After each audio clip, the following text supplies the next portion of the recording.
ஈசனை வழிபட்டு முக்கண் தேங்காய் ஒன்றை இறை கடாட்சமாக எடுத்து ஐயப்பன் கொண்டு செல்ல கொடுத்தார். கூடவே உணவுப் பொருட்கள் சிலவற்றையும் போட்டு அதை இருமுடியாக கட்டி ஐயப்பனிடம் கொடுத்து வழி அனுப்பி வைத்தார்.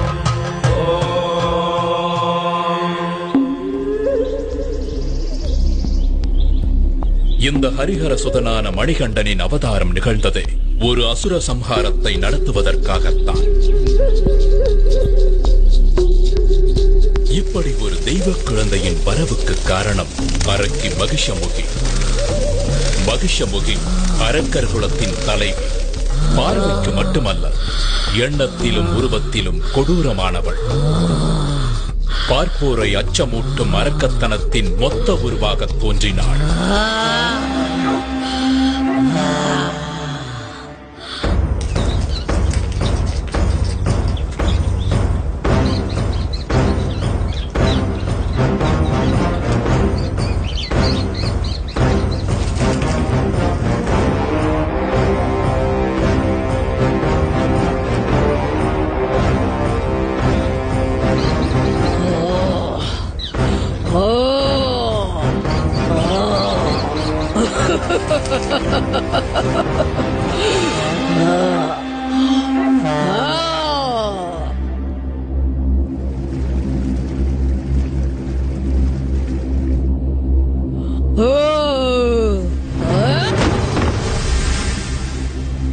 அப்படிப்பட்ட அரக்கி மகிஷமுகியே ஒரு சமயம் பயத்தில் நடுங்கிக் கொண்டிருந்தாள் என்றால் என்ன சொல்வது?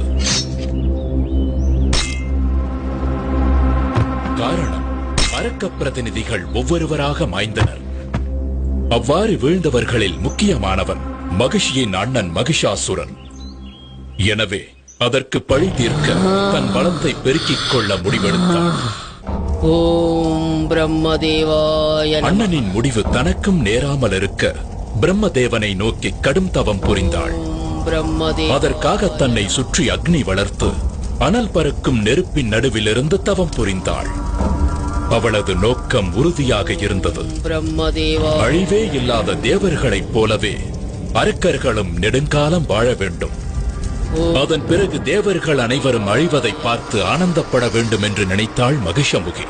அவள் எதிர்பார்த்தது போலவே நடந்தது. அவளது கடும் தவத்தால் ஏற்பட்ட வெப்பம் பிரம்மலோகத்தையே தாக்க பிரம்மதேவரே மகிஷமுகியின் எதிரே தோன்றினார்.